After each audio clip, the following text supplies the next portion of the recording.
Hey guys, Nick the Informative Fisherman here. Today I want to show you how I like to work the new Savage Gear Soft Shine Glide. This isn't your run-of-the-mill, straight out of the box chuck and wind style glide. This is a chopping style that has 3 different really unique actions that you can utilize to put way more fish in the boat. Yes, it's a little bit more complicated, and that's why I'm going to show you how I like to do it. All right, guys, so first things first, when you take this bait out of the package, you're gonna notice there's a really unique harness with a feather up on a pin, a split ring, a treble hook, a pin for the treble hook.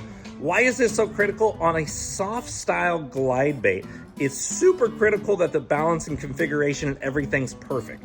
You're gonna notice the lines running through there. This is a line through glide, meaning once the fish gets stuck on that treble hook, your swim bait's gonna slide up. They're gonna lose all that leverage to throw that bait off. You land more fish, the glide bait lasts a whole lot longer. This is gonna last you a few years more than likely, unless you randomly break it off or hang it up 30 foot in a tree. You're gonna notice we have this pin right here that hooks into the front of the body. Now what's unique is we did the feather on that front pin. Now there's a split ring on the back allowing you to change out the treble hook if you want to a different brand or whatever, and for some reason you end up damaging the treble hook, you can switch it out too. This is a really rigid hook that comes on here, so I really wouldn't worry about it. I haven't bent one yet. Now you're gonna see this pin that's on there too. This is all very critical that you get this flush onto the glide bait, sitting flush on the bottom and everything in, like the little video illustration is showing you right here. Why that is so critical is if the split ring's in a bind or the treble hook's up off the bottom of the bait, it's gonna mess with the swimming action. This has 3 very unique style swimming actions. That's the burning S action style pause, okay, where it'll feed up and hit the surface. Very, very cool. A real tight chopping action. Let's say you reel it up to a tree and you want to chop it back and forth real tight, kind of stall in place and draw that bigger fish to come out of that piece of structure or cover you're next to, per se, end of a boat dock.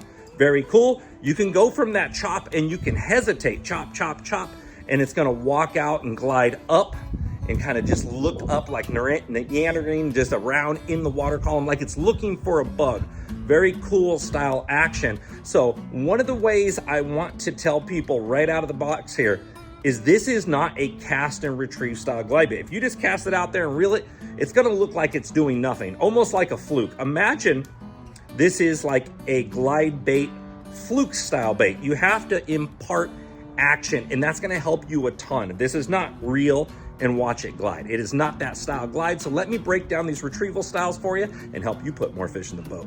All right, let's break down some cool actions. First things first, cast it out there. A basic walk the dog style motion is gonna allow that bait to chop in place.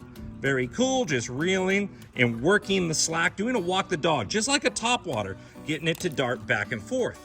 Next really unique variation to that is as you're chopping, hesitate, and it'll glide out much farther left to right. Real subtle, soft twitches, you get a harder left to right darting motion.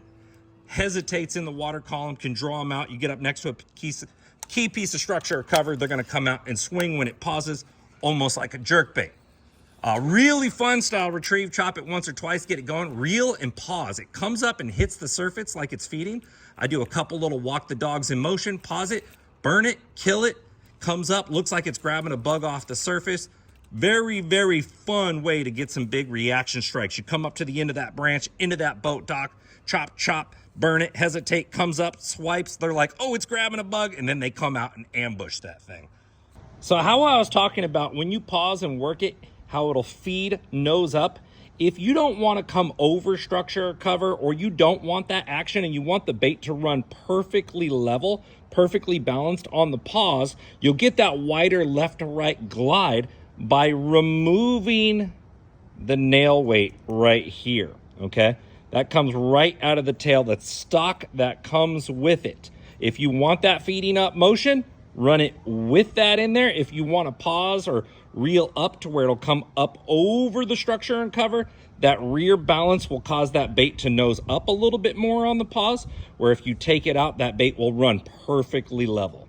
If you guys have been fishing glide baits long enough, you know if you just throw it down in a box, tails can get bent, and that's even on hard glide baits. So what I suggest that people do with a soft style glide bait, it's really critical that your fins stay straight and nice. So when you're done with it and it's all dried off, throw it back in the plastic. This is literally how I do it on my boat. I have a big old Plano Tupperware box. I put them back in the plastic, throw them in there. It's easy to shimmy through them. You know exactly what's there. Nothing's getting bent or kinked up, guys. I like to throw this on a heavy power, moderate fast rod because we're still dealing with a treble hook. You don't need to rip them out. I'll throw it as light as 17-pound fluorocarbon up to 25, but typically I'm always running it on 20-pound fluorocarbon, guys. That's the new Savage Gear Soft Shine Glide. Hope you guys get out there and have a blast with this bait like I do.